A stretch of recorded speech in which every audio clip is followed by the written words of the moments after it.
Bon bah je fais une vidéo pour vous montrer un petit peu comment j'ai massé. Donc déjà pour commencer je vais vous dire, moi j'ai eu pas mal de complications chirurgicales, hein.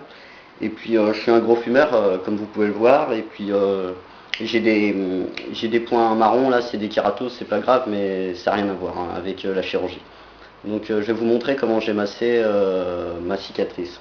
Donc au début bon bah j'ai compressé avec un gilet Romero. Mais le problème, c'est qu'au début, ben, on a un peu de mal à toucher sa cicatrice et puis à masser. Alors le plus facile au début, c'est de faire ce genre de choses. Ça évite que la peau colle au fond. Donc c'est ce qu'il y a de plus simple, il faut y passer du temps. Donc il faut masser aussi plus haut, parce que ça colle aussi plus haut, bien en dehors de la cicatrice, et même plus bas. Voilà. Au début, on ne peut pas vraiment soulever les bras, donc au début, ben, on le fait sans soulever les bras. Mais dès qu'on commence à aller un peu mieux et puis à pouvoir bouger, il ne faut pas hésiter à soulever les bras quand on se masse. Alors, il faut faire d'abord d'un côté. Au début, je passais 1 heure par jour pour chaque côté. Donc, un côté et puis après l'autre. Voilà, comme ça. Donc ça, c'est bien pour s'échauffer, ce genre de choses. Après, une fois que ça a commencé à s'échauffer, ben, on fait des ronds. Alors, faut déborder, hein, faut pas faire que sur la cicatrice. Donc en haut, comme ça, hop. Bon, maintenant, là, j'ai la peau hyper souple, hein, ça fait plus d'1 an et demi que j'ai été opéré. Mais il faut quand même continuer à masser un petit peu de temps en temps. Surtout si on veut faire du sport ou de la musculation, parce qu'il faut échauffer sa peau avant de forcer. Donc voilà, là je fais des ronds.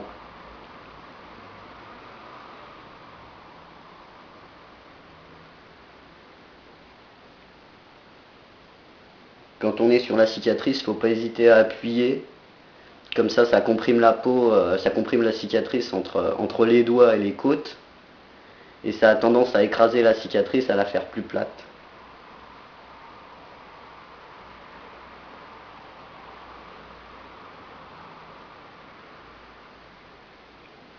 Masser la cicatrice, ça permet de la rendre plus plate et de la faire blanchir plus rapidement. Par exemple, si on regarde de ce côté-ci, ici on voit que c'est blanc, là c'est marron et là c'est blanc. Ben, c'est parce que j'avais vraiment très peur de masser sur le téton au début, donc je massais bien autour, mais pas vraiment dessus, donc on voit bien que toute cette partie-là, elle a vraiment bien blanchi et le reste pas trop, quoi.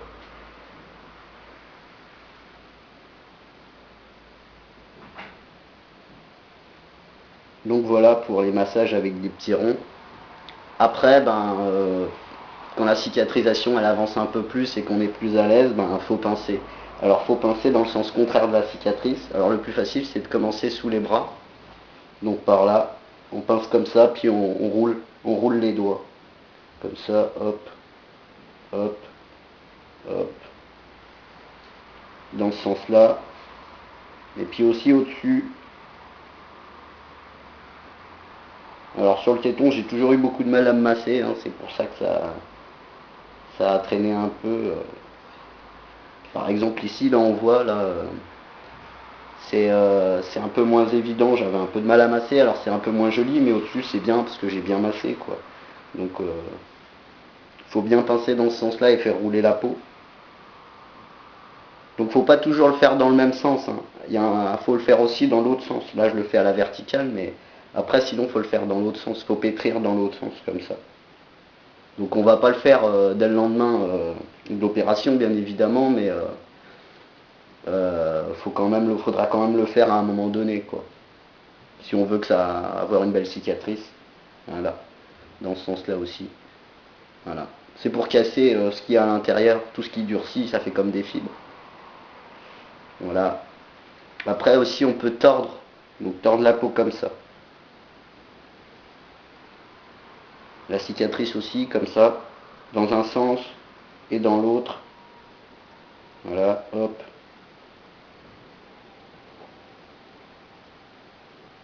Voilà. L'important c'est d'y passer beaucoup de temps, quoi. Donc au début, quand ça a commencé vraiment à durcir, j'y passais 1 heure pour chaque côté. Et j'ai fait ça pendant à peu près 8 mois. Après j'en ai eu ras-le-bol de masser tous les jours, donc j'ai un peu arrêté. Et c'est là que par exemple j'ai eu ce défaut là que j'ai là. qui est un peu moins joli, mais en fait ça se voit peut-être pas vraiment sur la vidéo, mais c'est vraiment très très plat.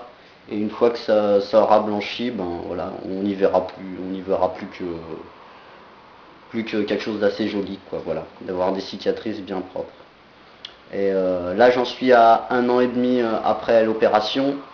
Et j'ai encore besoin de masser un petit peu parce que comme je fais un petit peu de musculation pour avoir un torse un peu plus esthétique, et puis de faire le kéké sur la plage. Donc voilà, je masse, après je fais la muscu, parce que ben, je sens bien qu'il y a des moments où c'est un peu dur, quoi. Même 1 an et demi après, quoi. Donc il faut surtout pas s'arrêter de masser. Et puis si vous n'avez pas eu de complications, comme ce qui est mon... Enfin moi j'ai eu beaucoup de complications, mais si vous n'avez pas eu de complications, il faut quand même le faire parce que ça rendra les choses encore plus jolies et puis ce sera beaucoup mieux. Voilà.